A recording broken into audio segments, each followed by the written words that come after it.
to get people to start thinking about this, about how profoundly programmed we've been and how much, everything in our lives. Why do we work 9 to 5? Why do we eating 3 meals a day? Like, you really start questioning everything. And when you start questioning and then you start doing research, you find that most of the world has been structured, either with malice or to benefit a certain group of people, but it has nothing to do with, this idea of, well, things are there that way for a good reason. It must have been well thought through a long time ago, and now it is what it is. It turns out, as I'll show you today, at least with nutrition, no, it was not well thought out. And it wasn't just people thought they were doing the right thing and they made a mistake. I want to stress that very clearly.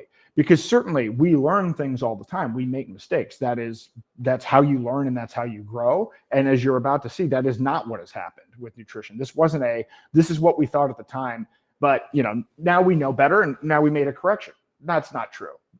So the whole idea of eating 3 meals a day, I went through this slide yesterday. Is that necessary? Is it a modern construct?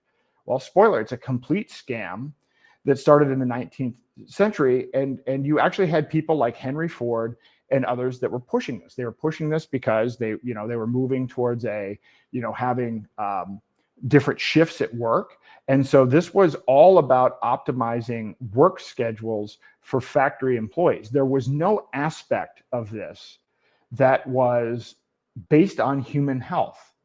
So I want to stress that again, that it was not based on science. What you had was, you had industrialists that then pushed the USDA, who later adopted it as guidelines, but not on the basis of science. And what you find with a lot of this is, this is certainly true with Rockefeller and obviously Bill Gates. There's a long history of this where you basically have people that want to shift the policy, and then they end up being the ones that fund the scientists, fund the research schools, and then also maneuver and get their bureaucrats in charge of these public health institutions. And so this is, so this goes back a long time.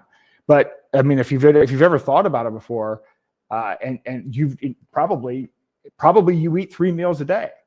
That is what most people do. There's no basis for that. So as you go through fasting and you start asking these questions, like, yeah, well, okay, all right, that has nothing to do. And even if you bought the argument of, well, that's what it needed to be like back in the 3-shift industrial day, most people did not work in that environment. So why do we still have it? Why are we still pushing this same thing? And it goes literally all the way back to this, and nobody thought to question it. So again, the industrial leaders pushed for standardized meal times.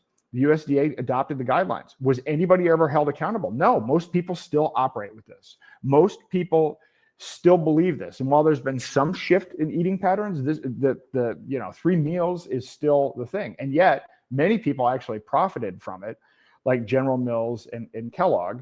And now, the packaged food market is a $377 billion